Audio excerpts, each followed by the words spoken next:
Entonces, sin más, los dejo con Olga para esta segunda clase que trata sobre las mujeres en el capitalismo y en las revoluciones modernas. Bueno, hoy nos vamos a pegar un salto gigantesco y vamos a entrar más o menos al siglo XVII. El siglo XVII, el siglo XVIII, fueron siglos de transición de la economía feudal a la economía capitalista. Fueron siglos de guerras coloniales por los mercados, con las manufacturas en la mano. Los países más desarrollados se lanzaron a conquistar las colonias para venderles sus manufacturas y sacarles sus materias primas, y va a ser el momento en que irrumpa el maquinismo, y lo que caracteriza al maquinismo contra la ilusión de que una máquina iba a disminuir la necesidad del trabajo humano fue la necesidad de que se multiplicaran los brazos que fueran capaces de manejar las máquinas. Eso entonces va a implicar la expulsión de los campesinos y hacia las ciudades, hacia los talleres, hacia las textiles, hacia las minas de carbón, grandes concentraciones urbanas y demás. Hasta ese momento, la familia campesina, la familia dominante, era la familia extendida agraria. En la familia extendida agraria convivían muchas generaciones, varias generaciones, todos tenían alguna tarea para hacer. Por ejemplo, Marx da un ejemplo de los tejedores ingleses. Dice, los tejedores ingleses vivían en el campo, aunque el producto de su trabajo se vendía a un capitalista que lo iba a comercializar.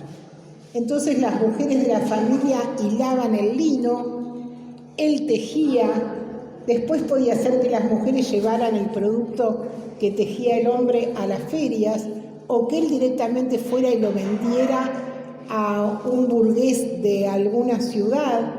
Pero en esa familia campesina había una cierta armonía, donde cada uno tenía una función y en general ganaban lo suficiente para sobrevivir. Bueno, la irrupción capitalista va a destruir esta familia, arrojando a todos los miembros de la familia a la producción social. De hecho, la destruye. O sea, la idea de que el capitalismo en la época dorada de la familia es, en realidad, lo que hizo el capitalismo fue aniquilar cualquier forma de familia, arrojando a hombres y mujeres, por ejemplo, a las minas de carbón de Renania, cuyo socavón no iban a salir jamás, donde iban a tener a sus hijos, donde los niños iban a trabajar desde muy pequeños en los talleres textiles, en las minas y en todo tipo de trabajo, con una tasa de mortandad infantil desoladora. Y recién cuando la burguesía inglesa empiece a pensar que los hijos de esas mujeres, criados, por ejemplo, en el socavón de una mina, van a ser incapaces de entender cómo se maneja su máquina, es cuando va a empezar toda la discusión de que los niños deben ser alfabetizados, de que hay que reglamentar el trabajo infantil, va a dar lugar a las formas modernas de la pedagogía, de la puericultura. Se va a garantizar cierto acceso a la cultura de las clases trabajadoras. Es la época en que se van a inventar los museos. O sea, garantizar que el obrero tenga ciertas condiciones de salud y cierto acceso a la cultura que le permita ser un productor y no una persona totalmente embrutecida por las jornadas interminables de trabajo y demás. Pero ya me fui un poco para todos lados. Entonces lo que estamos es en una situación en donde esa vieja familia, ese viejo formato de familia ha desaparecido, y lo que tenemos es a todos los miembros de la familia sometidos y organizados por el capital. Esta concepción no es un preciosismo. Esta concepción es fundamental para entender qué opinamos los socialistas de la familia que ahora está de moda llamar patriarcal. Nosotros decimos la familia no es patriarcal, porque la familia no está organizada por ningún patriarca. La familia está organizada por el capital. Está organizada por el capital que ha restaurado la condición productiva de las mujeres y de los chicos también. Ustedes saben que el trabajo infantil domina toda esa época sin ningún tipo de escrúpulo. Ha reorganizado a la familia de tal manera que todos sus miembros están bajo la férula, bajo la autoridad del capital directamente. Las mujeres vuelven a la producción social, pero eso no las libera de la esclavitud doméstica. O sea, aunque la mujer va a producir en un pie de igualdad con sus compañeros, va a seguir siendo la responsable del cuidado de la familia y de garantizar la procreación. O sea, que haya manos suficientes para manejar las máquinas. Ahí es cuando algún ocurrente nos dice, con la desocupación que hay ahora, se necesita que las mujeres garanticen la procreación. Si en esta etapa no hace falta ya, como si en los inicios, bueno, sí, hace falta porque una de las bases de este régimen de opresión en el que vivimos es la existencia de un ejército de desocupados, o sea, de una fracción importante de la clase trabajadora que no tenga trabajo para presionar sobre quienes sí lo tienen en el momento que salen a la lucha, en el momento en que piden mayores salarios y demás. El capitalismo tomó todas las formas anteriores de opresión, de los periodos, no es una forma pura, sino que toma el esclavismo, toma el odio racial, toma la opresión colonial, solo que las va adecuando a las necesidades de esta etapa histórica. A mí el ejemplo que siempre me resulta más claro es el ejemplo de la Iglesia Católica, porque la Iglesia Católica es una institución que fue capaz de atravesar etapas históricas muy distintas. Por ejemplo, durante el medioevo, la Iglesia Católica va a ser el señor feudal más poderoso de Europa, el que más tierras va a tener. Y en este momento la Iglesia Católica es la dueña del Banco Ambrosiano, tiene acciones en la CIA, de vez en cuando dicen que es la primera productora de armas a nivel mundial. O sea, de aquella iglesia, de las catacumbas, de los primeros cristianos y de los leones no ha quedado nada, pero se sigue llamando cristianismo esta teoría dúctil, capaz de adecuarse a cada etapa histórica. Bueno, la idea de que las mujeres, o sea, no es la misma iglesia, pero el capital ha sido capaz de convertirla en un sostén de este régimen social. Algo similar pasa con la familia, algo similar pasa con la esclavitud. No son iguales los esclavos del siglo XII que estos esclavos, sin embargo, el capitalismo tiene millones de esclavos en todo el mundo, desde estos que están en los talleres textiles, en los barrios de Buenos Aires o del conurbano, hasta los que vemos de vez en cuando en Facebook, que se venden en los mercados de Libia, como en el siglo XII. O sea, tasando en general a un hombre de raza negra que lo compran para que vaya a trabajar, qué sé yo dónde, como un esclavo del advenimiento del régimen patriarcal. El desarrollo del maquinismo es el creador del proletariado, en el sentido de que el campesinado tiene que ir a las ciudades y trabajar en estas condiciones. Las mujeres no se desembarazaron de la esclavitud doméstica, así como el capitalismo produjo una economía que tiene características internacionales, pero no pudo pasar por encima de los estados nacionales y todavía está organizado por estados nacionales. Esta situación hace que cuando nosotras charlamos con compañeras que se dicen feministas o son feministas, dicen, bueno, ves, estamos más cerca de lo que creíamos, porque yo también creo que las mujeres somos víctimas de la esclavitud doméstica. El problema que tenemos es el siguiente. En general, cuando una feminista habla de la esclavitud doméstica y de la doble opresión de las mujeres, lo piensa de esta manera. ¿Las mujeres estamos doblemente oprimidas? Sí. ¿Por quién? Bueno, cuando trabaja y le sacan plusvalía, está oprimida por el capital. Cuando está en la casa y tiene que lavar la ropa de todos, está oprimida por el marido. No. Nosotros decimos no. La doble opresión es la doble opresión del capital. El capital necesita sacarte la plusvalía y el capital necesita que le garantices la familia, que le garantices que todas las mañanas los miembros de la familia que trabajan pueden ir a trabajar, que desayunaron y tienen ropa que les permite ir a trabajar, que todos los que tienen que ir a estudiar vayan a estudiar y que de esa manera la cadena de productores se mantenga. Cuando nosotros decimos el capital organiza a cada miembro de la familia, nos referimos a eso. La doble opresión no es algo que hacen los hombres, aunque uno podría decir son beneficiarios secundarios de muchas de esas cosas, porque alguien plancha la camisa y alguien no la plancha, pero es una necesidad del capital de garantizar muchos niños, por un lado, y las condiciones de trabajo del obrero todos los días, por el otro. Y además, un mito que ha sido impugnado bastante, que es que las mujeres somos más reaccionarias y conservadoras.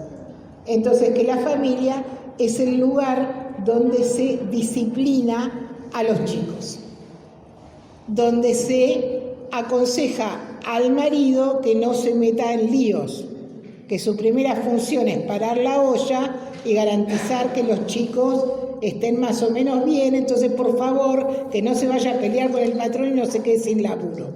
Esto es una caricatura, no es verdad, las mujeres no somos así, las mujeres estamos en las calles, pero durante mucho tiempo es cierto que las mujeres votaban influidas por el clero y demás, tenían posiciones más cercanas, más conservadoras que los hombres, que eran la parte fundamental de la vanguardia obrera. Entonces el capital necesita la organización familiar para garantizarse todas estas cuestiones. ¿Qué más? Este regreso de las mujeres a la producción social tuvo un efecto político bastante rápido. Y es que las mujeres empezaron a pensar por qué a ellas les tocaba la doble opresión. Dicho en el lenguaje de cada época, por supuesto.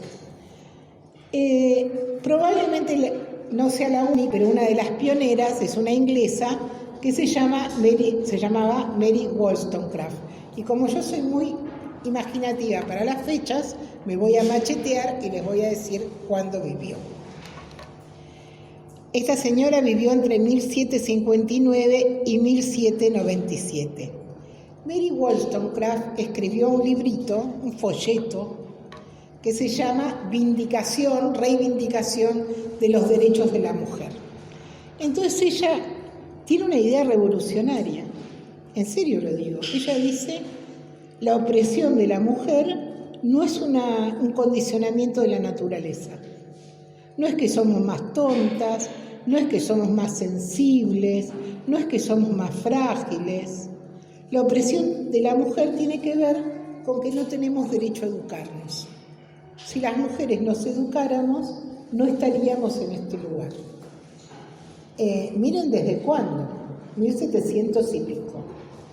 En realidad, Mary Wollstonecraft vive en una época que es la época en que se prepara la gran revolución inglesa, porque los ingleses siguen teniendo reyes, pero es la primera revolución en que la burguesía se hace dueña del control del Estado. Es una época en que hay grandes rebeliones y que tienen que ver con que les perdonen las deudas, con que se terminen las guerras civiles. Me refiero a rebeliones de mujeres, a tal punto que hay una ley de la corona que prohíbe que las mujeres discutan a la noche bajo el farol. Dice exactamente eso, porque se ve que a la noche las chicas, cuando terminaban las tareas, se iban a la plaza de la aldea y discutían bajo el farol. Y que los hombres que no sean capaces de prohibir a sus esposas ir al farol, van a ir ellos presos por no ser capaz de controlarlas. La revolución burguesa, ¿qué es? La burguesía se tenía que sacar a los reyes de encima, porque los reyes les cobraban impuestos enormes, porque los países estaban divididos en condados, ducados y demás, y entonces cada señor feudal le cobraba un impuesto para poder, cuando pasaba su mercadería, y entonces no la podía vender y era carísima y demás. Y la burguesía, en su etapa revolucionaria, fue capaz de llevar detrás de ella a todos los sectores explotados, a todos los sectores disconformes con la monarquía.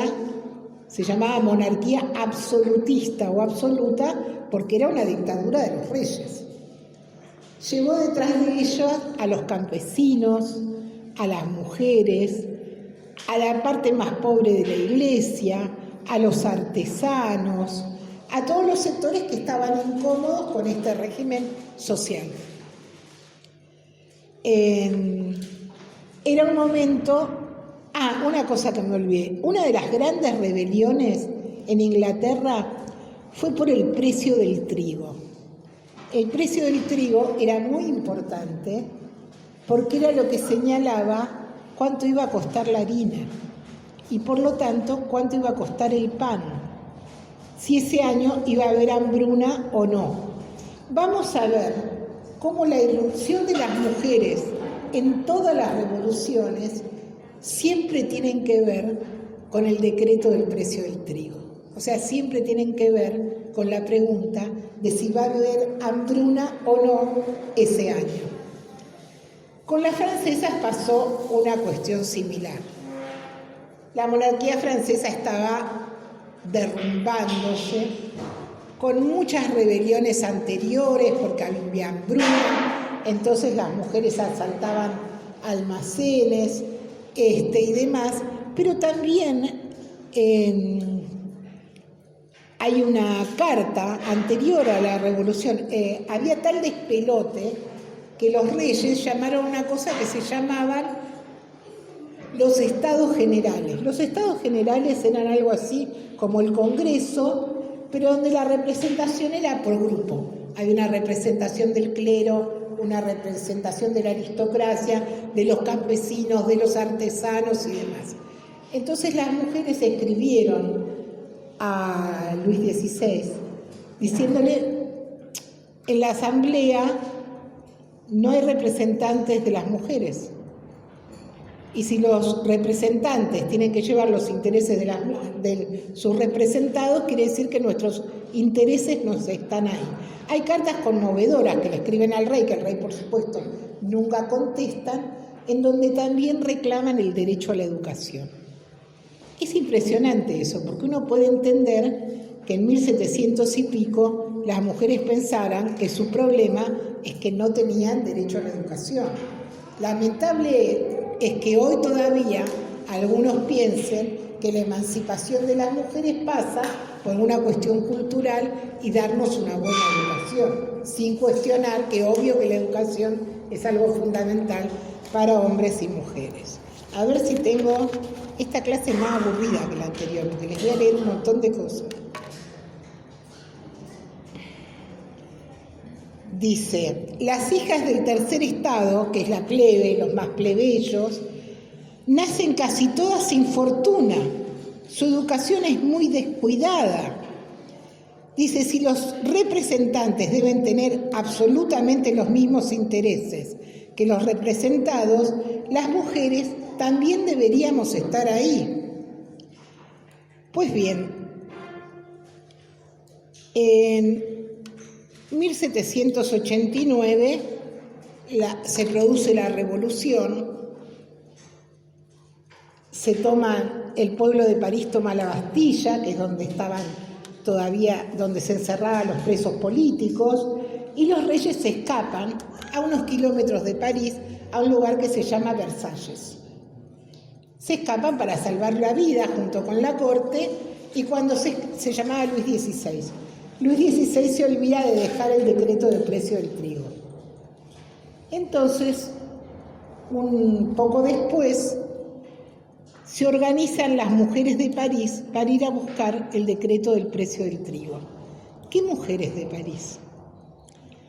Las vendedoras de pescado, las artesanas, las obreras de los talleres, artistas populares, prostitutas, más o menos 4.000 mujeres, es una enormidad para la época, se van caminando desde París a Versalles. Llovía, había barro, estaban un poco borrachas. Las crónicas de la época son hermosas realmente. Y llegan a Versalles a exigir, primero ustedes seguro que escucharon esa frase de María Antonieta, de si no tienen pan que coman tortas, de ahí vienen. Entonces acampan en Versalles esperando que el rey se decida a firmar el decreto del precio del trigo, y el rey tarda mucho. Entonces ya cuando lo firma, las chicas están impacientes, entonces no solamente traen el decreto, sino también traen al rey y a María Antonieta, que saben ustedes, poco tiempo después pasará por la guillotina. Lo que quiero decir que hay un factor decisivo en la caída de la monarquía absolutista, que es la marcha de las mujeres del mercado hacia Versalles para capturar a Luis y su compañera. Por primera vez en este proceso revolucionario en Francia, las mujeres van a tener organizaciones políticas propias. No es que las mujeres no hayan resistido de todas las maneras posibles en todas las etapas históricas. Por ejemplo, en todas las guerras campesinas del medioevo, las mujeres eran parte de las rebeliones campesinas, pero sin pensar en cuál era la situación de las mujeres. Va a ser en la Revolución Francesa por primera vez en que esté cuestionado todo el tiempo cuál es el lugar de las mujeres en esa revolución. Se van a organizar, se llamaban clubes, muchos de estos grupos, algunas en clubes mixtos, otras en clubes solo de mujeres. Y cuando se produce la Declaración de los Derechos del Hombre, es el primer golpazo, porque la Declaración de los Derechos del Hombre es del hombre. Entonces hay una revolucionaria francesa, Olympia de Gouges, que escribe la Declaración de los Derechos de la Mujer, que es más o menos lo mismo, pero en femenino. Y ella dice, si las mujeres tenemos derecho a subir al patíbulo, o sea, tenemos derecho a que nos ahorquen o que nos corten la cabeza, ¿por qué no vamos a tener derecho a subir al estrado y a tener un papel político? Estamos de todas maneras en la época más floreciente de la revolución burguesa. Las mujeres no tienen derecho a participar de la convención, pero van como oyentes, hacen escándalo en las gradas, apoyan a los jacobinos, desfilan por las calles, tal vez vieron ustedes con unos bonetes rojos enormes que las distinguen y demás.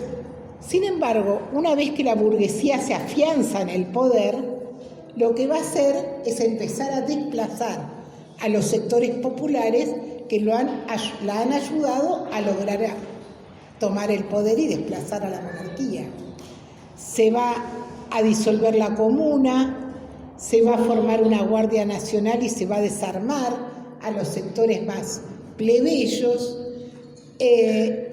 y las mujeres empiezan a ser cada vez más raleadas de la actividad pública. Entonces ellas se dirigen a la convención, que es como decía el Congreso, con 3 preguntas.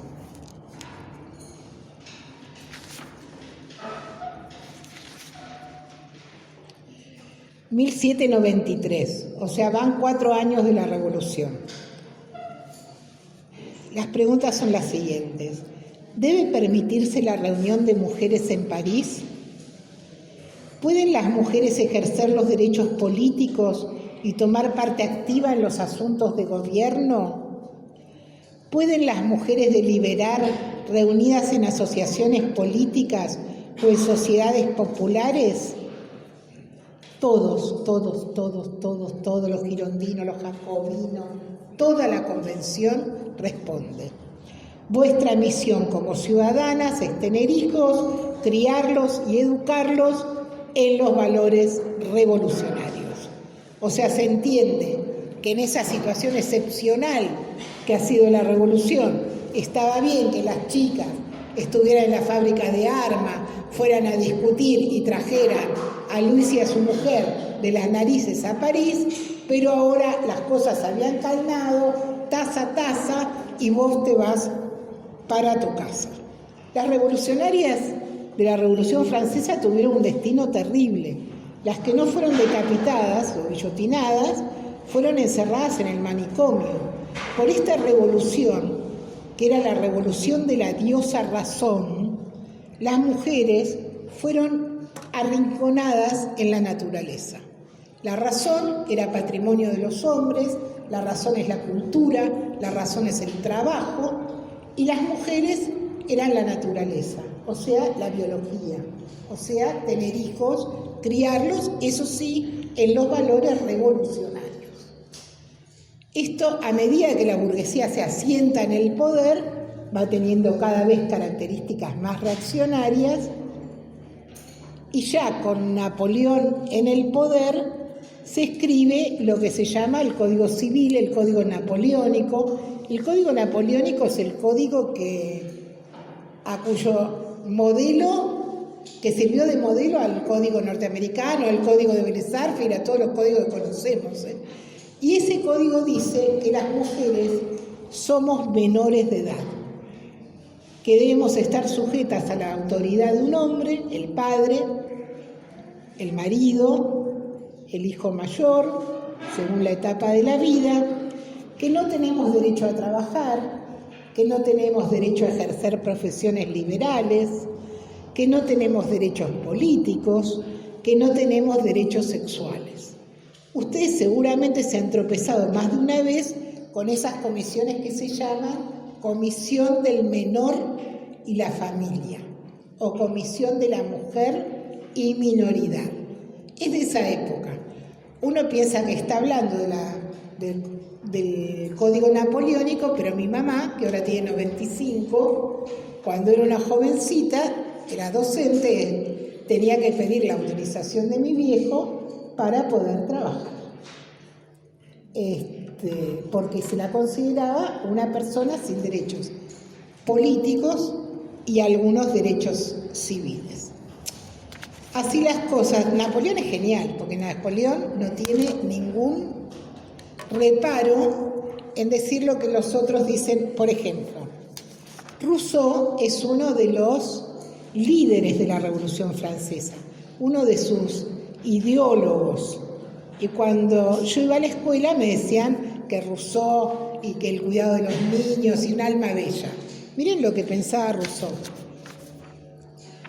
Toda la educación de la mujer debe referirse al hombre, complacerlo, serle útil, hacerse amar y honrar por él, educarlo cuando joven, cuidarlo cuando adulto, aconsejarlo, consolarlo, hacerle la vida dulce y agradable. Estos son los deberes de las mujeres en todo momento y lo que las debe caracterizar desde su más tierna infancia. Napoleón, que era una bestia, lo decía de otra manera. La naturaleza quiso que las mujeres fuesen nuestras esclavas. Son nuestra propiedad.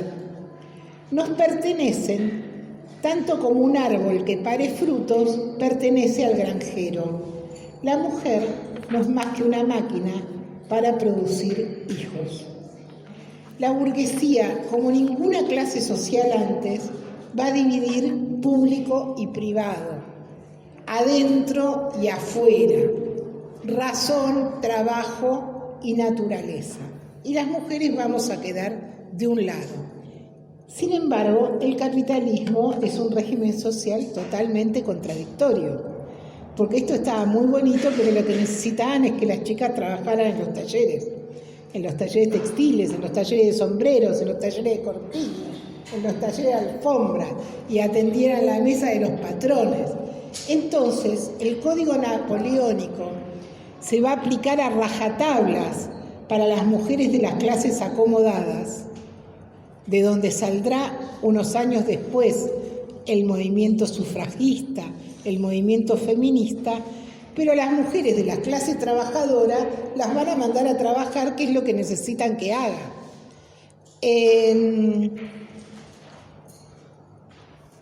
Lo que se entiende es que en la etapa más revolucionaria, cuando la burguesía convierte a todos los hombres en ciudadanos, o sea, donde ya no rige el derecho de la herencia, sino que se supone que es una sociedad de ciudadanos libres de vender su fuerza de trabajo, las mujeres no tienen derecho de ciudadanía. Y estamos hablando de la clase social que en esa época, por ejemplo, confiscó al clero o confiscó a los señores feudales. En su etapa más revolucionaria, las mujeres no fueron reconocidas como ciudadanas. Y todavía hoy, 200 años después, toda una línea del movimiento feminista, el feminismo de la igualdad, está tratando de construir lo que llaman una ciudadanía de mujeres. Si uno pone ciudadanía de mujeres, va a encontrar innumerables textos, papeles académicos, resoluciones de Naciones Unidas que dicen hay que construir una ciudadanía de mujeres, donde las mujeres estén en un pie de igualdad, bla, bla, bla. Bueno, nosotros decimos, si en el ocaso del capitalismo, si en el momento en que esta clase social se pudre y arrastra en su pudrición al resto de la humanidad, va a poder dar lo que no pudo dar en su momento de florecimiento, en el momento en que no solamente generó una revolución de las fuerzas productivas, sino eso que yo les decía antes, el derecho a educarse, el derecho a aprender a leer y a escribir, el derecho a la cultura, a las bibliotecas, los museos, el cuidado de los niños diferenciados de los adultos. Si en esa época las mujeres no fueron ciudadanas, en esta época es una utopía total empeñar los esfuerzos en tratar de conseguir una ciudadanía de mujeres. Mejor construyamos un régimen social donde no seamos ciudadanos de la burguesía, sino compañeros entre todos. El debate es un debate que se planteó entonces y que se plantea hoy, que sería responder a la pregunta, ¿pero la opresión de las mujeres tiene que ver con la desigualdad legal? ¿Por qué? Porque las mujeres de esa época no tenían derechos sociales ni políticos, no podían votar, no podían ser elegidas, no podían elegir, no podían trabajar de muchas cosas, etc. Los que buscan políticas públicas, paridad en los parlamentos, leyes que beneficien a las mujeres, siguen pensando que el problema es un problema de desigualdad legal, que hay que estimular a que las leyes favorezcan.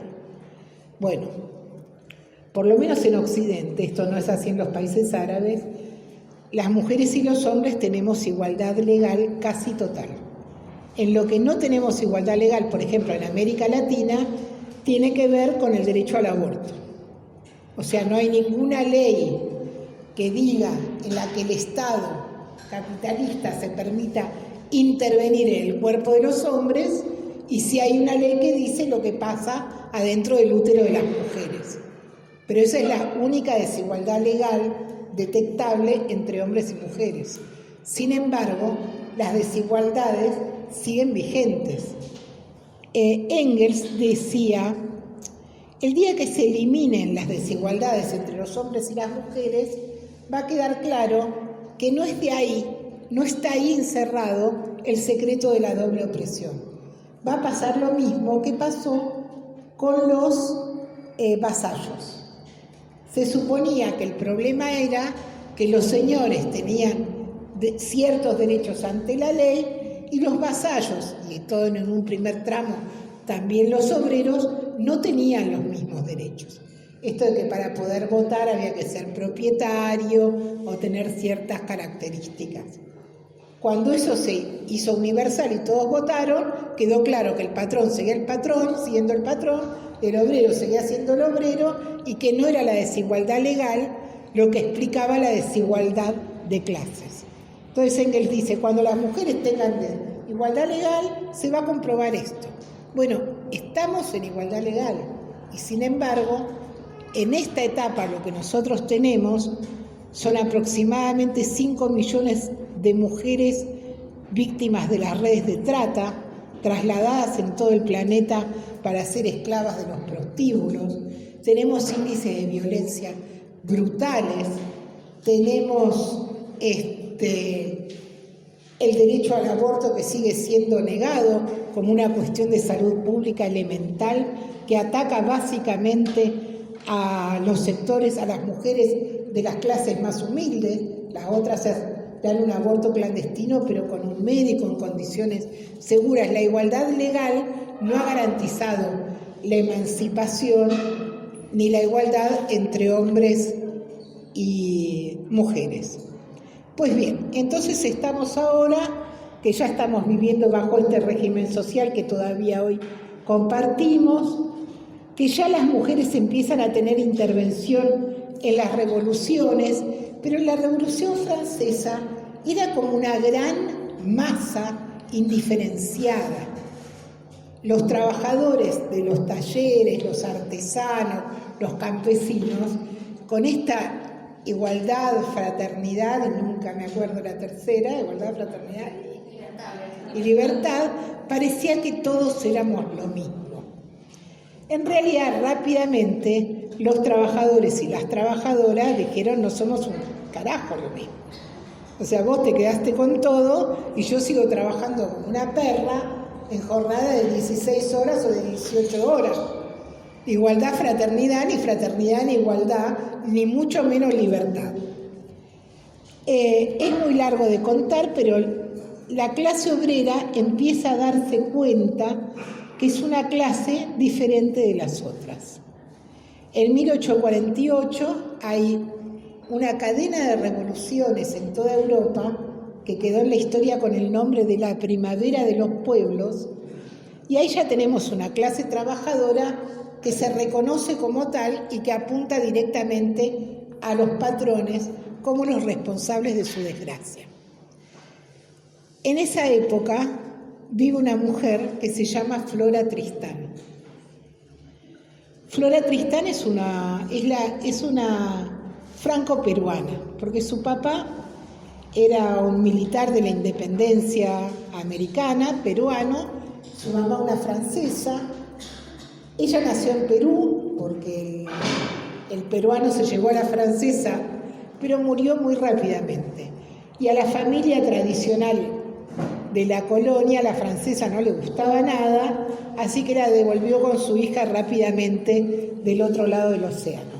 Así las cosas, Flora Tristán era primero una trabajadora textil y después una docente. Es una socialista utópica. Socialista utópica les decimos nosotros a los socialistas del principio del siglo XIX, antes de que Marx explicara científicamente las razones, las lógicas del capitalismo. ¿Alguien me puede convidar un mate por el amor de Dios? De la Virgen y todo lo que quiera. Entonces, Flora Tristán, por favor acuérdense de ella, porque es maravillosa. Se murió en 1844, pero se murió muy jovencita. Para ese entonces ya había escrito algunos libros donde decía: los trabajadores tenemos que tener nuestro propio partido. Hace falta construir un partido obrero. Y ella, sobre todo, se dirige a los obreros, más que a las obreras. Y dice: todas las desgracias de los trabajadores se explican por las desgracias de las mujeres. Si los trabajadores no se dan cuenta que las obreras son sus hermanas y que la libertad y los derechos de las obreras son los que van a garantizar sus propios derechos, no va a haber revolución social. Flora Tristán andaba por los pueblos con sus libritos, yendo a dar conferencias en las fábricas, en las asociaciones obreras, para instar a los trabajadores a incorporar a las mujeres a las primeras sindicatos, partidos, uniones de trabajadores de la época. Y yo le traigo a Flora no solamente porque me parece un personaje maravilloso, sino porque muchas veces nosotros tenemos que escuchar que nos digan: no, ahora a la izquierda le interesa la causa de las mujeres, nunca les importó un pito y ahora se suben a nuestra lucha. Eso para decir: mirá, mi amor, Flora Tristán se murió en 1844 y ya para entonces se dedicaba a tratar de organizar a las mujeres y a que las trabajadoras y los trabajadores lucharan por la emancipación de ellas. Es un poco tonto ver quién fue el primero en hacer algo, pero te aclaro que nosotros últimos no llegamos seguro. Flora entonces es como una pionera en el sentido de que es la primera que habla de los partidos obreros y de la necesidad de unir a los hombres y mujeres de la clase en una lucha común antes de que se escriba el manifiesto comunista.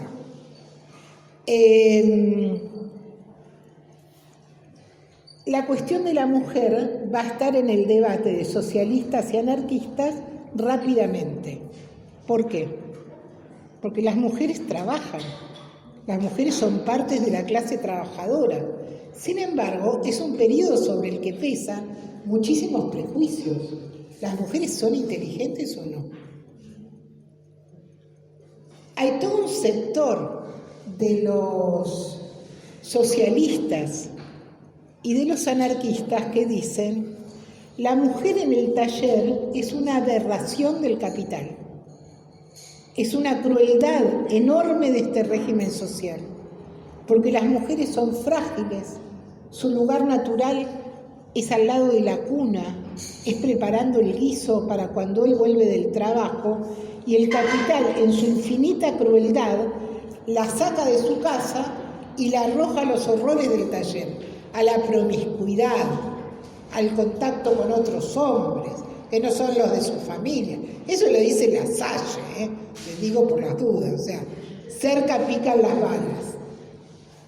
Y Marx y Engels dicen: ustedes están totalmente locos.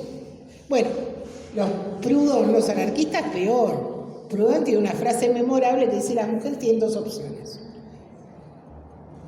o ama de casa o cortesana. Cortesana quiere decir prostituta. Pero tenemos que decir que cuando Proudhon habla de las prostitutas, no está hablando de las mujeres de las cloacas de París, sino de las cortesanas que tenían cierto acceso a la cultura, salones literarios y qué sé yo, mujeres indecentes, prostituidas, pero que tenían a la vez estos privilegios. Lo que no se le ocurre a Proudhon es que una mujer puede ser una militante anarquista igual que él. En ese momento ya existe la Primera Internacional. La Primera Internacional es una organización donde se nuclean muchas corrientes socialistas y anarquistas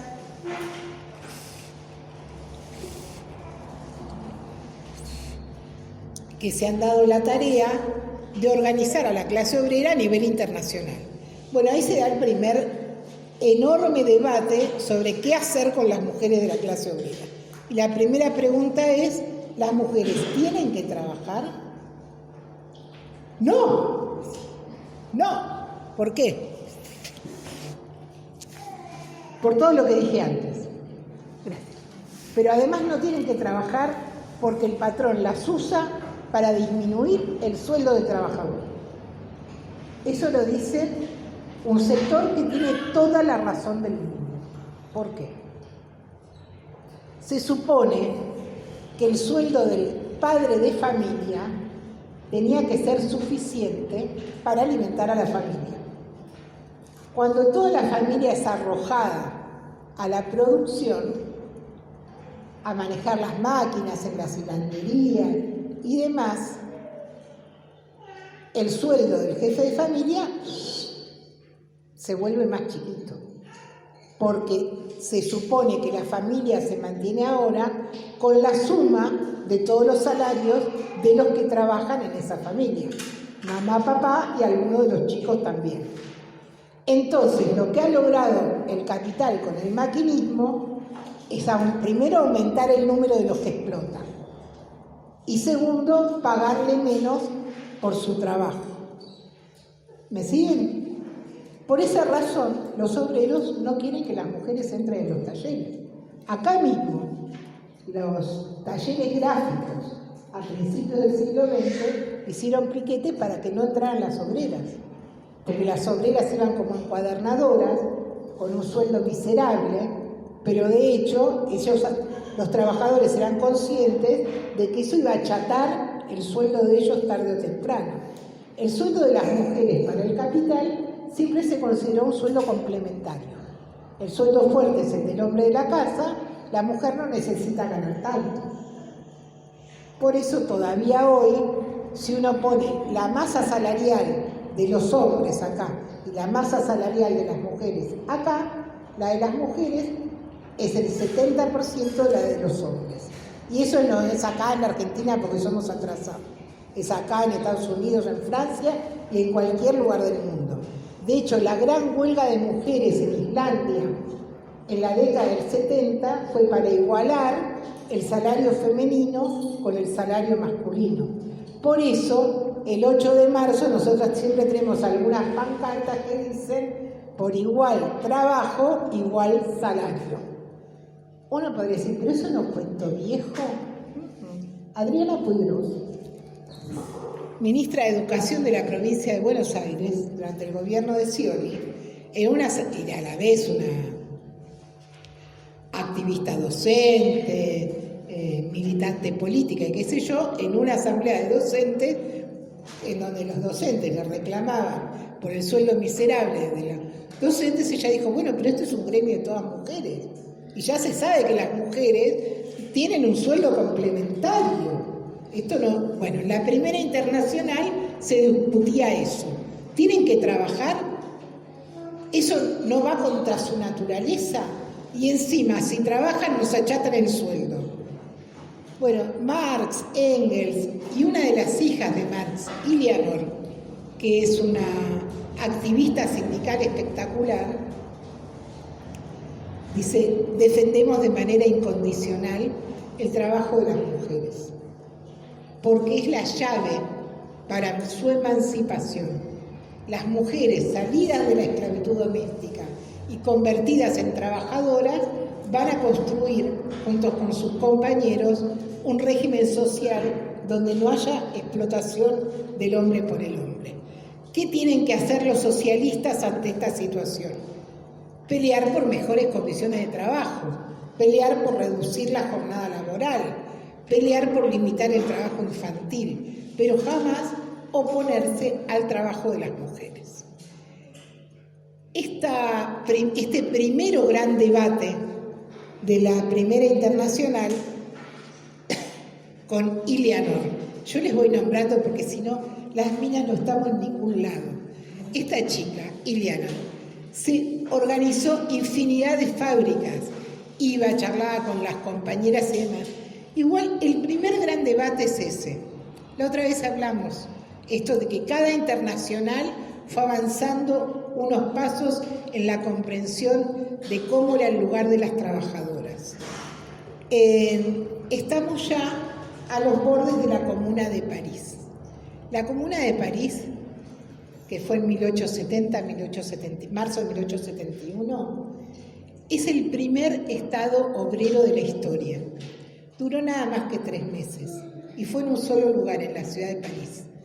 Pero fue como un pequeño laboratorio en donde si nosotros tomáramos el poder, todos nosotros, los trabajadores, hoy haríamos cosas muy parecidas a las que hicieron los obreros y las obreras francesas en ese momento. Cortito es más o menos así, porque hoy vieron que a las 8 los 8.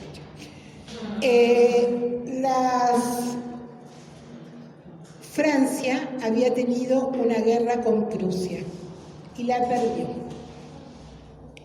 Eso precipitó la caída del Napoleón chico, del segundo Napoleón, y se armó como un gobierno democrático, diríamos hoy, que dirigía, yo no sé pronunciar en francés, vamos a decirle el señor Thiers, que se rindió de la manera más bochornosa a los prusianos. Esto incluía el desarme del pueblo de París, que estaba en armas, la Guardia Nacional, pero también la población, que estaba en guerra. Cuando el señor Thiers trató de que el pueblo de París se bancara esta bochornosa paz, el pueblo de París le dijo: ni borrachos, y se van de acá. Y entonces la burguesía parisina se fue a Versalles, al Palacio de Verano, donde estaban Luis y María Antonieta cuando la Revolución Francesa, se fue al mismo lugar, y París quedó bajo el control de los trabajadores. Es lo que quedó en la historia como la Comuna de París, y Marx, que en el fondo era un poeta, dijo: los obreros franceses tomaron el cielo por asalto. Entonces muchas veces cuando es fiesta de fin de año, algunos de nosotros nos mandamos por WhatsApp una frasecita que dice: tomaremos el cielo por asalto. Estamos acordándonos de ese primer estado obrero de la historia. Pues bien, se las voy a contar aunque se haga tarde. Había cañones, hay una colina, del otro lado estaban los prusianos, y había cañones en la colina de Montmartre defendiendo la ciudad. Sigilosamente, la burguesía trató de dar vuelta a los cañones y dejar indefensa la ciudad, retirarlos. Y las prostitutas parisinas lo vieron. Entonces se arrojaron sobre los cañones, ¡trac!, los abrazaron y llamaron al pueblo de París a defender los cañones. Después, si ustedes se llevan los guiones, van a ver que hay una mujer, Luisa Mitchell, que cuenta esa historia primera persona porque estuvo ahí, que les copió un parrafito. Bueno, la Comuna de París duró 3 meses. En esos 3 meses hizo ¿qué? Declaró la igualdad entre hombres y mujeres. Cualquier diferencia entre hombres y mujeres sería abolida. Declaró la igualdad entre los niños. Los niños podían ser legítimos, ilegítimos, adulterinos. Había como 4 categorías diferentes. Las mujeres se organizaron, por ejemplo, en un batallón que agrupó unas 3.000 mujeres dirigidas por esta Luisa Mitchell, que era una maestra anarquista, que estuvieron en la primera línea de la defensa de París. Cuando duró 3 meses, quiere decir que al tercer mes ganaron los malos, en las jornadas de mayo, lo que se llaman las jornadas sangrientas de mayo. El batallón de Luisa Mitchell y de las mujeres peleó casa por casa igual que los otros. Confiscaron los bienes del clero y ahí apareció la cuestión del trabajo. La cuestión del trabajo se resolvió en un instante. ¿Por qué? La patronal había huido, había cerrado las fábricas, se habían ido todos a Versalles. Entonces la comuna decide levantar las persianas y poner los talleres a funcionar. Y las mujeres que reclaman, ahí reclaman la paridad. Dicen, las mujeres también necesitamos trabajar. y tenemos derecho a los talleres y la comuna reconoce el derecho a los talleres. De la misma manera que reconoce el derecho a la pensión de guerra, no solamente para las mujeres casadas legalmente, sino también para las concubinas. Las prostitutas en París estaban bajo el control de la policía. Entonces les voy a leer un textito bonito. La comuna decide que la policía ya no tiene nada que ver con las prostitutas, que a partir de ese momento serán libres. Lo que quiero decir con esto es que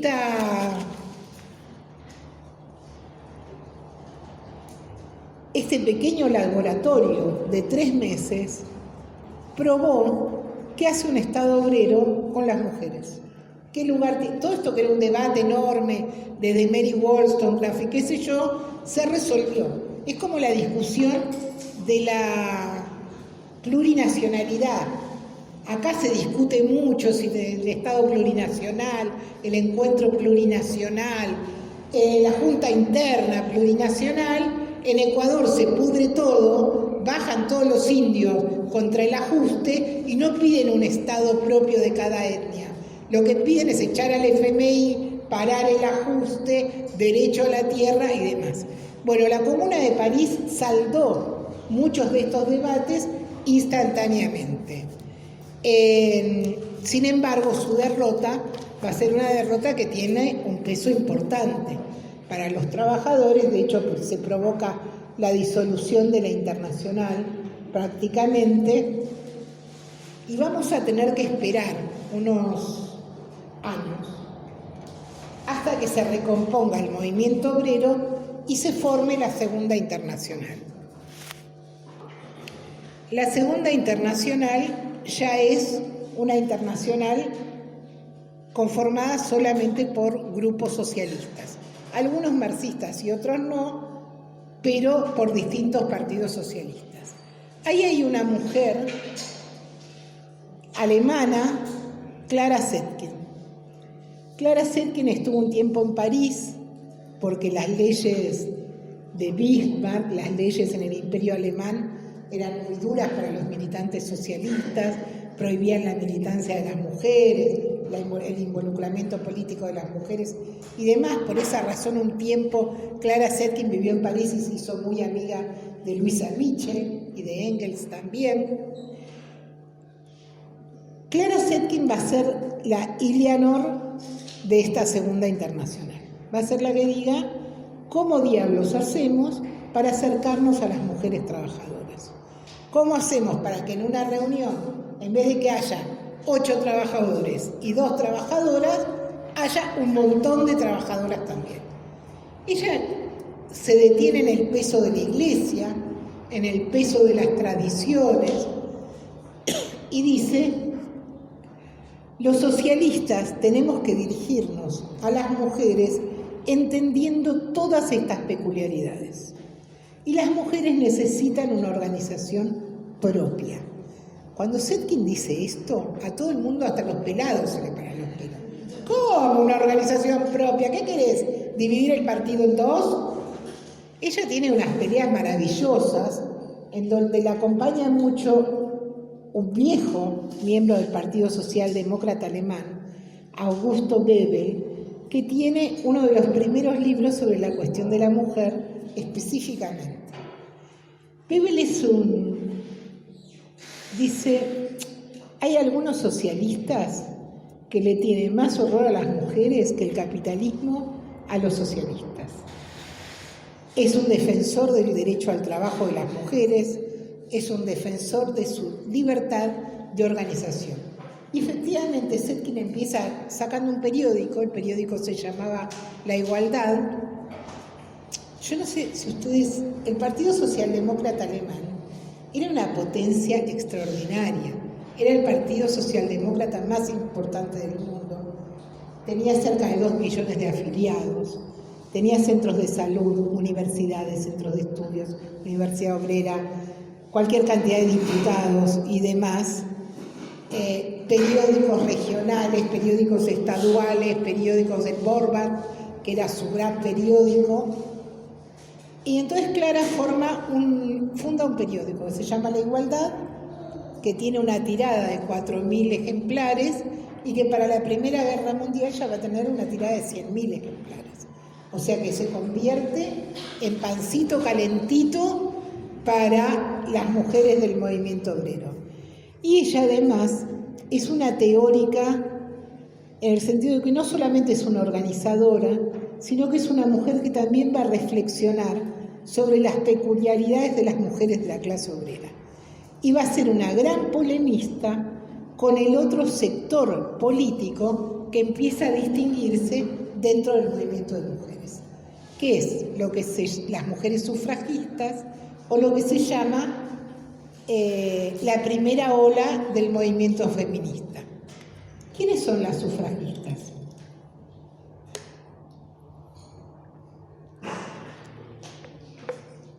El movimiento sufragista nace entre las mujeres de los sectores acomodados. Nace entre las mujeres a las que el código napoleónico encerró en la salita de su casa, y uno a veces ve las películas con esas lámparas hermosas que tienen como pelotitas y son de seda, lámparas en todas partes, un piano, un clavecín, la mina toca el clavecín, se aburre como un hongo, el tipo va, labura, estudia, viaja, ella sigue tejiendo, bordando y tocando el clavecín y se quiere matar, porque además ella es la hija de un tipo de fortuna y cuando el tipo de fortuna muere no le toca nada, porque la herencia es para los hermanos y ni siquiera para todos los hermanos de la misma manera, sino que el primogénito hereda más, el otro hereda menos y ella no hereda nada. Por eso hay tantas películas con Mary Poppins en esa época. O sea que una mina de una familia acomodada que se pudo educar, pero que no se casó y entonces tiene que ir de maestra o institutriz a una casa igual a la casa en la que ella vivió porque no le quedó nada. Esas mujeres están enojadas, están muy enojadas. Y lo que quieren es tener los mismos derechos que sus maridos. Quieren tener derecho a estudiar, quieren tener derecho a administrar la fábrica del padre, quieren tener derechos a heredar la fortuna. Zetkin, que es mala, dice, quieren la libre concurrencia con los hombres de su clase. O sea, quieren tener los mismos derechos que los hombres de las clases explotadoras, porque son mujeres de las clases explotadoras. Sin embargo, el feminismo nace así, pero se convierte en un movimiento de masas. En general, cuanto más de masas, cuanto menos partidos socialistas hay cerca. Por ejemplo, en Estados Unidos, el feminismo nació en Seneca Falls, se llama el lugar, había un congreso contra la esclavitud. Y cuando llegaron delegados y delegadas de todas partes, a las mujeres no las dejaron entrar al congreso porque eran mujeres. Entonces sesionaron aparte y fundaron el movimiento sufragista. Por ejemplo, para tener derecho a entrar a los congresos contra la esclavitud. Es como un movimiento más plebeyo, el movimiento sufragista de Estados Unidos. Vamos a ver muchas veces a sectores del movimiento sufragista apoyando las huelgas de trabajadores. En un ratito vamos a ver cuál. En Inglaterra, que es otro lugar donde no hay grandes partidos obreros, está el Partido Laborista, pero no hay partidos socialdemócratas o demás, el movimiento sufragista también es muy poderoso.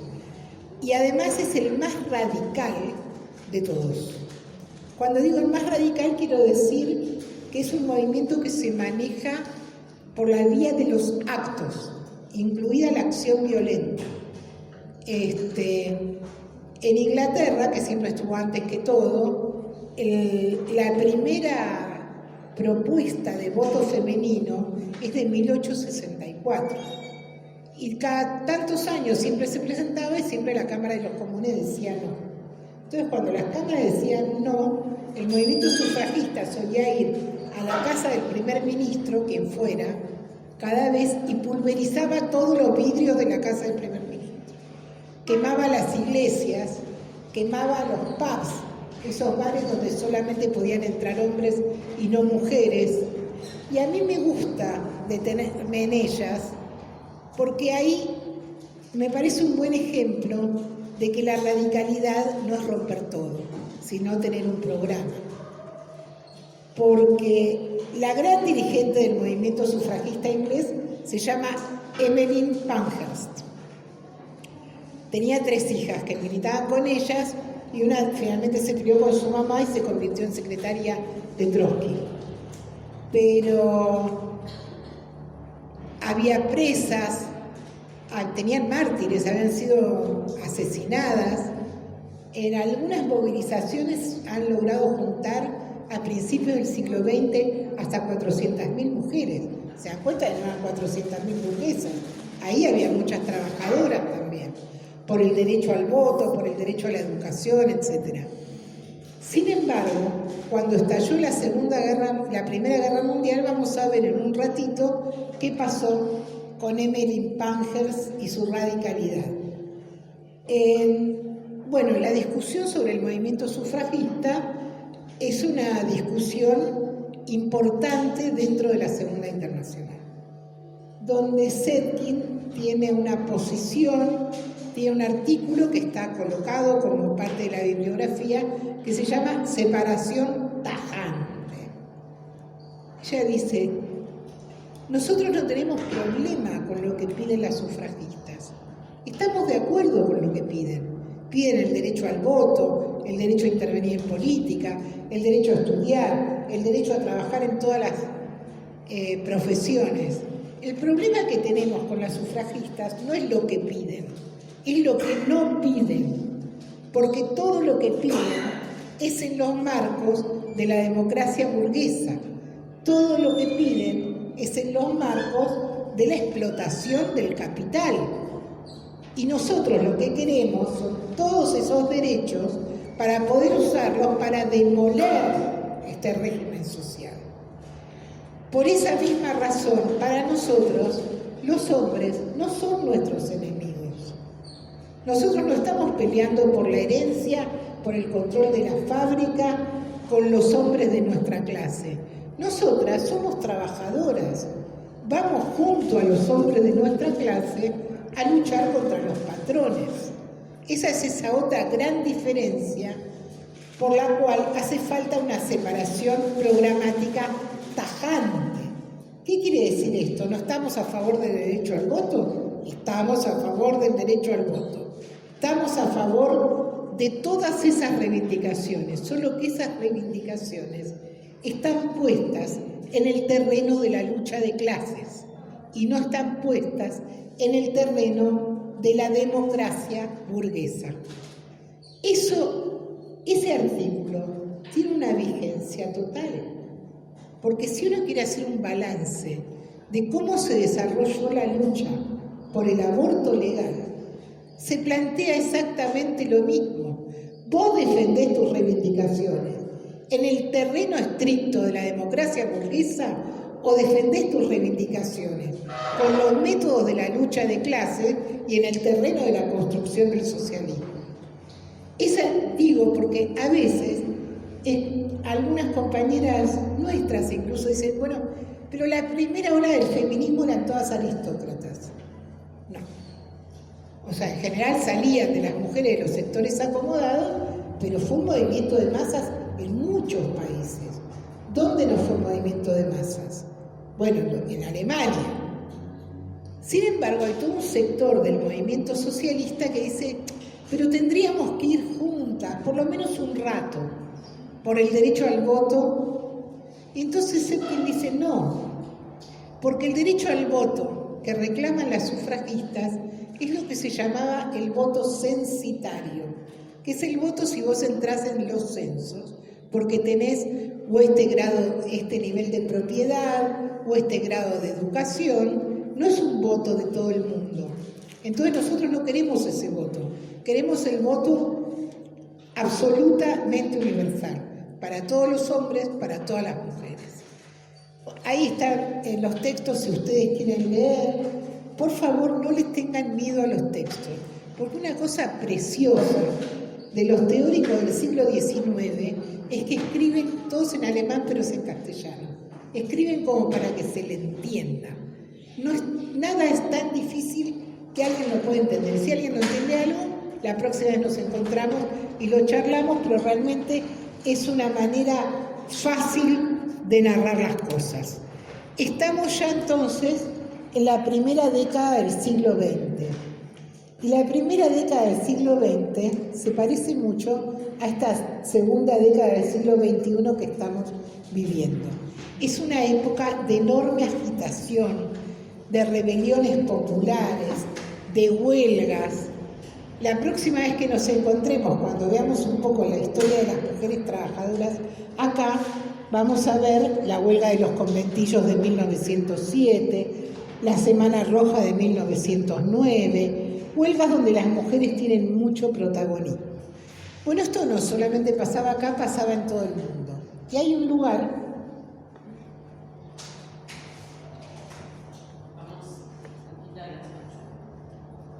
No.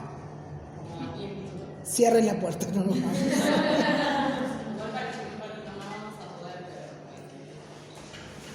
¿Qué es lo que quedó en la historia como la insurrección de las 20.000 o la huelga de las camiseras? En Nueva York había muchas mujeres migrantes, mujeres rusas, polacas, sobre todo judías, niñas judías, nacidas en Polonia, en Alemania, en Rusia, que habían llegado a Nueva York y trabajaban en la industria textil, donde hay un salto porque las mujeres empiezan a usar camisa. Entonces hay decenas de talleres textiles donde fabrican camisas. En esos talleres se habla en yiddish, las asambleas son en yiddish, son niñas muy jovencitas, como es la característica de los migrantes casi siempre, que trabajaban en condiciones horribles. A la mañana les abrían el taller, el patrón las encerraba y volvía a las 7 de la tarde a abrir el taller para que salieran. Inflamables, había incendios, se morían quemadas. Por eso hay un error frecuente que dice el 8 de marzo, es el 8 de marzo porque se quemó un taller Cotton en Nueva York. No había ningún taller Cotton en Nueva York. Cotton quiere decir algodón, o sea, si había un taller Cotton, todos eran Cotton. Pero sí es cierto que había muchos incendios en donde morían las trabajadoras atrapadas en los talleres. Bueno,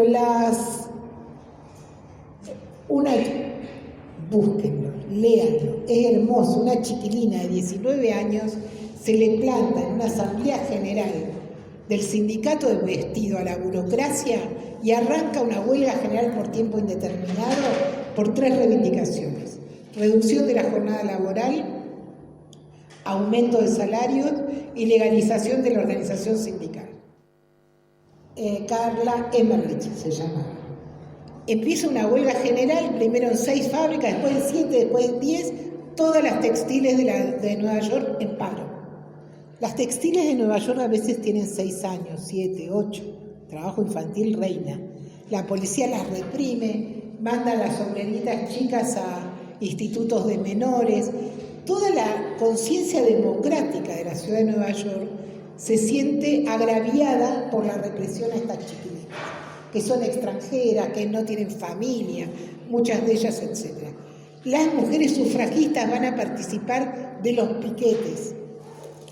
Otros sectores de la clase obrera se van a sumar a este paro, que después de 5 semanas es un paro victorioso, donde prácticamente logran todo por lo que peleaban. En ese momento, el Partido Socialista de Estados Unidos dice: hay que instaurar un Día de la Mujer Trabajadora, un día donde las mujeres salgan a la calle a pelear por sus reivindicaciones. Ahí nace el 8 de marzo. No es una fecha feminista, es una fecha en homenaje a obreras textiles que luchaban por el salario del brazo de sus compañeros contra los patrones. Eso es algo que uno tiene que tener presente en los debates, porque si no te vuelven a decir que sos una recién llegada. Bueno, queda el 8 de marzo en Estados Unidos, queda como un día, y en una conferencia de mujeres socialistas que hay al año siguiente, las delegadas yanquis, llevan esta propuesta y las dirigentes socialistas, Zetkin, Alejandra Kollontai y otras más dicen, hagamos un día internacional, no solamente en Estados Unidos, sino en todas partes. En ese momento no existe nada que se llame el género. En todos los programas de las organizaciones obreras, de la Internacional, de los sindicatos o lo que fuera, las reivindicaciones de las mujeres estaban con las reivindicaciones generales. O sea, estaba el derecho al divorcio, estaba contra la prostitución, estaba contra la trata de blancas, se llamaba en esa época, estaba contra la iglesia, estaba por escuelas libres donde las obreras se formaran sin el peso de la tradición. O sea, no había una divergencia entre el programa de la mujer y el programa de la clase obrera. Es una clase obrera todavía no burocratizada, que se imagina en la toma del poder, en la construcción de su propio Estado. Entonces no hay doble estándar, todo es de todos. Ese lema de las anarquistas a principios del siglo en Buenos Aires es el que rige. Va a tener que burocratizarse las organizaciones obreras y tener todo el peso del clero sobre ellas para que el programa de la mujer desaparezca de su programa. Bien, estamos en la víspera de la Primera Guerra Mundial.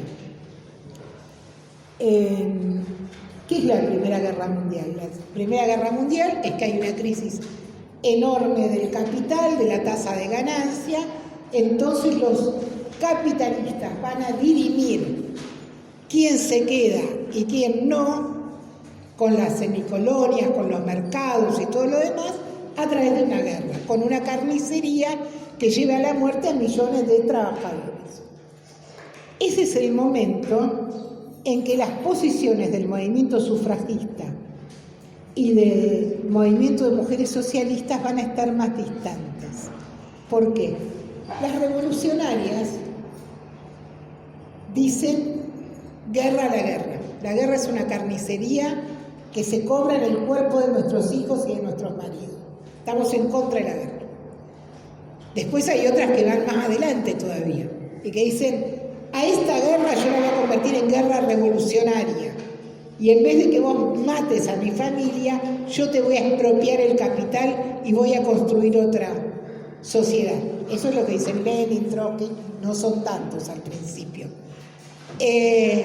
Las sufragistas que dicen, es la guerra, todos los tipos se van.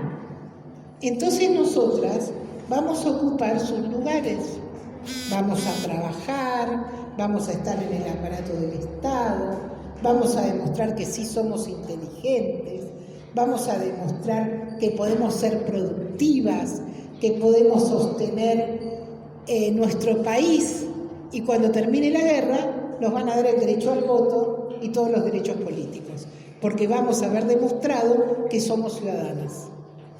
Evelyn Pankhurst, esta que quemaba los templos, cambia el nombre de su prensa, que se llamaba La Sufragista, pasa a llamarse La Británica. Dice, mientras haya guerra, se cancelan todas las querellas con los hombres. Tiene una entrevista con el gobierno británico que libera a todas las presas del movimiento sufragista y se convierte en la fuerza de choque contra los grupos de obreros pacifistas o de obreros a favor de la revolución que se negaban a participar y a ser enrolados al ejército. Fuerza de choque, o sea, los acusaban de cobardes, les rompían la ropa por esto y demás. Y esto más, en Inglaterra es el caso extremo, pero esto es algo que pasa en todo el movimiento sufragista. Es nuestra gran oportunidad. Las mujeres de la clase trabajadora puede ser que hayan tenido una primera etapa de embeleso patriótico, por la patria contra el enemigo. Pero cuando empiezan a salir los trenes cargados de soldados al frente, este idilio se acaba fulminantemente. La guerra empieza en 1914, para 1915 ya vamos a tener movilizaciones en toda Europa, mujeres tirándose a las vías de los trenes para que no pasen los vagones cargados de soldados, y la guerra trae siempre carestía, desabastecimiento, inflación, etc. Tengo 15 minutos más.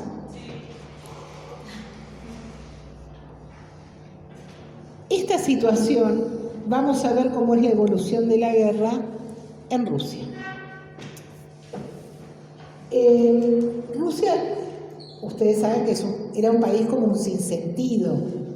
Rusia hasta 1850, la Revolución Francesa había sido en 1798, creo. En Rusia hasta 1850 era un estado feudal, donde los señores feudales tenían vasallos, atados a la tierra, que no podían salir del límite de su propiedad. Recién en esa época empieza a haber hombres libres y estaba gobernada por los zares. Los zares, la autocracia zarista, era el gobierno más despótico que ustedes se pueden imaginar. No había ninguna forma de educación, o sea, el Estado no tenía escuelas de ningún tipo, el analfabetismo era total. El promedio de sobrevida de los hijos de las trabajadoras era 6 sobre 10, o sea, 6 chicos se morían cada 10 hijos que tenían.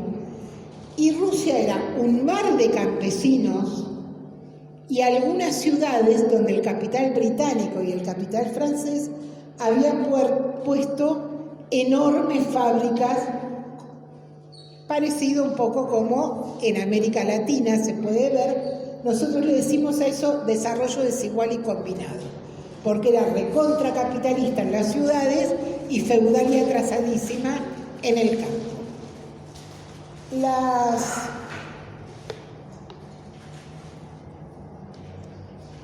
mujeres rusas, las mujeres urbanas rusas, habían empezado alrededor de 1870, 1880 a ir del campo a las ciudades. Y si bien su vida era durísima, trabajaban muchísimas horas y todo demás, ya ir a las ciudades era una bendición porque habían salido de la familia agraria extendida de la que hablábamos hace un rato. En Rusia eso se llamaba dvor, estaba dirigida por un patriarca que tenía derechos absolutos sobre los miembros de la familia. Por ejemplo, si un hijo varón quería ir a la ciudad tentar suerte, nunca más podía volver. Y en el caso de las mujeres era desesperante. Las mujeres iban al borde del marido, pero podía suceder que se casaran y que una vez que terminara la cosecha, la echaran al camino, o si se quedaba embarazada, la echaran al camino. Tienen un nombre como si fuera peona, las patrachka. Entonces las mujeres, y ahí estaba además la Iglesia Ortodoxa rusa, que es peor que cualquiera que ustedes se puedan imaginar, sigue teniendo el ritual del siglo V después de Cristo, calculen ustedes. Supersticiosos, brutales. Entonces las mujeres cuando huían del campo y llegaban a la ciudad, aunque trabajaran 1000 horas, estaba todo bastante mejor para ellas. Las mujeres... Rusia era un país donde existía, a pesar de la feroz represión de los zares, el partido de Lenin, el partido bolchevique, el partido socialdemócrata, que eran como más moderados, y había un tercer partido, los socialistas revolucionarios, los SR, que eran un partido que sobre todo se dirigía al campesinado. Pensaba que la revolución la iban a hacer los campesinos, habían tenido una etapa terrorista, habían tenido otra etapa de irse al campo a alfabetizar campesinos. Quiero decir que era un país con un enorme voltaje político a pesar de los zares. Habían tenido una revolución en 1905, Bueno, cuando empieza la guerra, Rusia que nunca ganó una batalla, perdió todo. Pero no solamente perdió todo, sino lo que perdió fue las vías férreas y la posibilidad de que llegara comida a las ciudades. Entonces la hambruna fue muy rápida. Las mujeres, como quería Emmeline Pankhurst, reemplazaron a los hombres en las fábricas. A tal punto que para 1916 la mitad de los obreros de Moscú o de San Petersburgo eran mujeres. Se enrolaron en oficios que antes les estaban prohibidos. Por ejemplo, las mujeres no podían manejar tranvías. Pero como los hombres que sabían manejar habían sido todos llevados al frente para manejar camiones o tanques, las mujeres tuvieron que empezar a manejar tranvías. Para 1916, bueno, ustedes se imaginan que todos los partidos de izquierda se volcaron sobre estas trabajadoras, que eran la mitad de la clase trabajadora.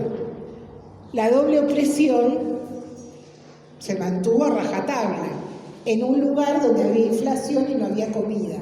Entonces las chicas trabajaban 1000 horas en las fábricas y después salían a hacer colas interminables para conseguir en una té, en otra pan, en otra arenques, que es como la base de la alimentación de las clases populares en Rusia. Horas y horas estaban, y el invierno ruso son 18 grados bajo cero. O sea, hacer 5 horas de cola bajo 18 grados bajo cero, ¿se imaginan? Ahí, dice un cronista de la época, las mujeres que pensaban que el zar era un hijo de Dios y que tenía una autoridad absoluta sobre ellos y que lo llamaban el padrecito zar, aprendieron, dice así el cronista, aprendieron a maldecir a Dios y al zar, pero más al zar. Para 1916 estas mujeres que eran las mamushkas, las matrioshkas, dóciles, suaves, fervientes creyentes, ya habían asaltado almacenes, los trenes que venían con algún alimento desde el campo y demás. Y empezaron además a vincularse con las organizaciones de izquierda, que se acercaban a las fábricas, que empezaron a sacar su propio periódico dirigido a las mujeres, siguiendo la enseñanza de Clara Zetkin. Me voy a quedar en una de ellas, que se llamaba Rodionova, que es como un buen ejemplo de cómo evolucionó ese sector de la vanguardia obrera. Rodionova era la hija de... Su mamá y su papá eran obreros, su mamá y su papá eran analfabetos, y ella también. Y ella trabajaba limpiando los tranvías. Pero era súper inteligente y aprendió a manejar. Entonces se convirtió en conductora de tranvías. Y el recorrido de su tranvía pasaba por un barrio que se llama Vyborg. Todavía se llama así. La barriada de Vyborg era como la barriada con más concentración de fábricas de San Petersburgo. Entonces ella pasaba con el tranvía y en Vyborg había una fábrica que se llamaba la fábrica Putilov. La fábrica Putilov era metalúrgica, ahí se hacían las armas. Jamás había entrado una mujer hasta la guerra, pero ya en 1916 la mitad de los obreros eran obreras en las fábricas Putilov. Y vivían de asamblea y en un estado de efervescencia total. Como las mujeres eran mucho más analfabetas que los hombres, lo que era habitual es que una, la que sabía leer, leyera en voz alta la prensa que le acercaba al partido bolchevique y hubiera un montón de mujeres rodeándola. Entonces Rodionova pasaba por la fábrica Putilov y le encantaba eso que veía. Razón por la cual empezó a acercarse y se vinculó con las mujeres del partido bolchevique. Para poder leer la prensa aprendió a leer y a escribir. Y esto que parece un cuento de hadas, quienes tuvimos el privilegio de militar en el polo obrero en el año 2001, 2002, 2003, vimos como muchas compañeras y compañeros que eran analfabetos funcionales, que no podían leer, fueron a los talleres que se hacían en nuestros locales a aprender a leer y a escribir para poder leer los volantes y para poder vender la prensa. Bueno, Rodionova hizo eso mismo, aprendió a leer, y la prensa de los bolcheviques y de las bolcheviques se llamaba Trabajadora, Rabonitsa. Se hacía con un sistema de corresponsales.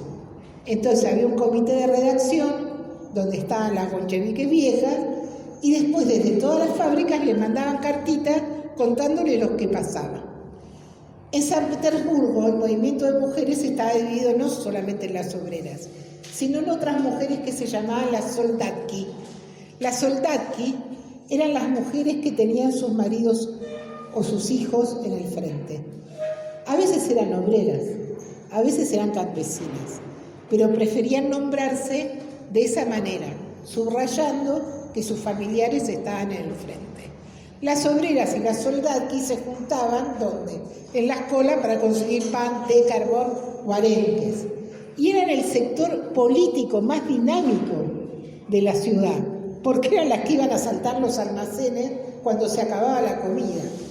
Por el otro lado, había una actitud de desprecio hacia ella.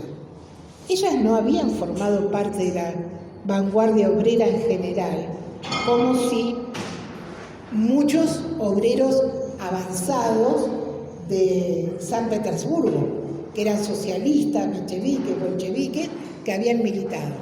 Eran analfabetas, recién estaban aprendiendo a leer y escribir, recién se acercaban a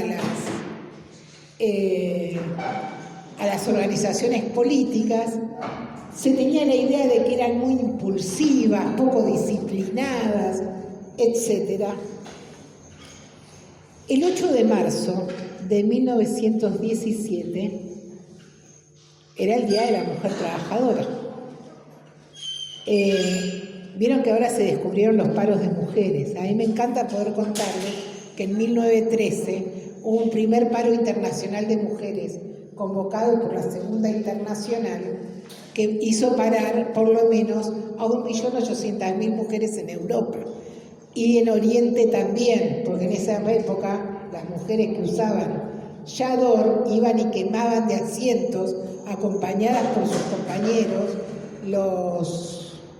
los pañuelos que están obligadas a usar muchas veces las mujeres islámicas. Entonces, estamos en el 8 de marzo en San Petersburgo. Hay un acto en la barriada de Viborg.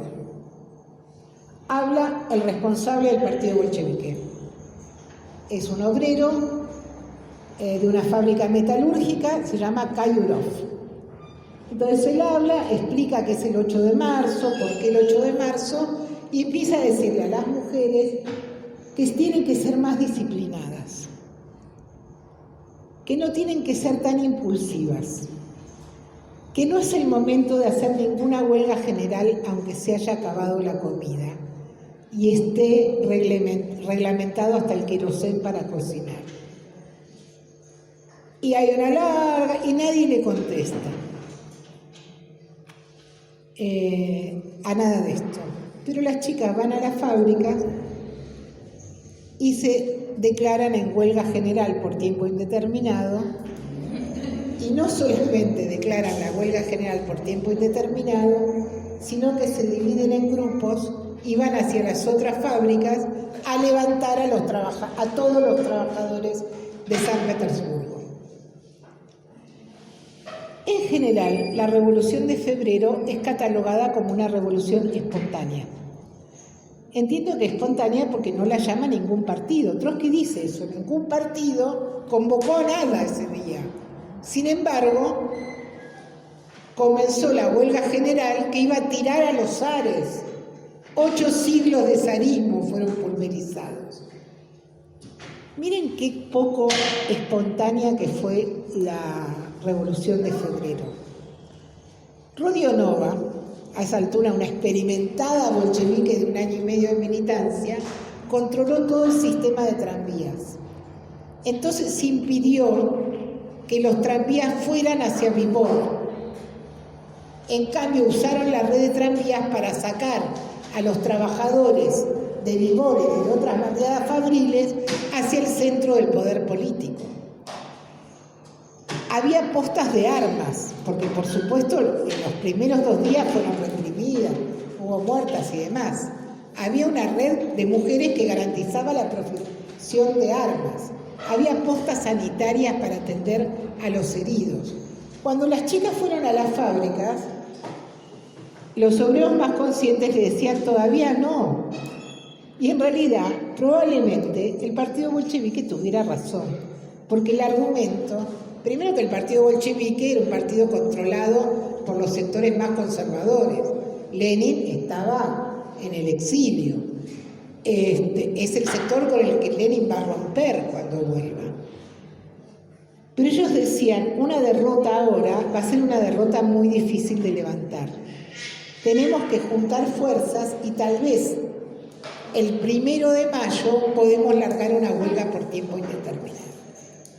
Sin embargo, las chicas se adelantaron, lograron que el conjunto de la clase obrera de San Petersburgo la siguiera, porque el mismo Kayurov, que escribió sus memorias y las tenemos, dijo cuál no sería mi indignación cuando las vi entrar haciendo piquete a las mismas que les había dicho que fueran disciplinadas y poco impulsivas, pero ya estaban ahí, así que toda la fábrica se levantó a apoyar la huelga de las compañeras, obviamente.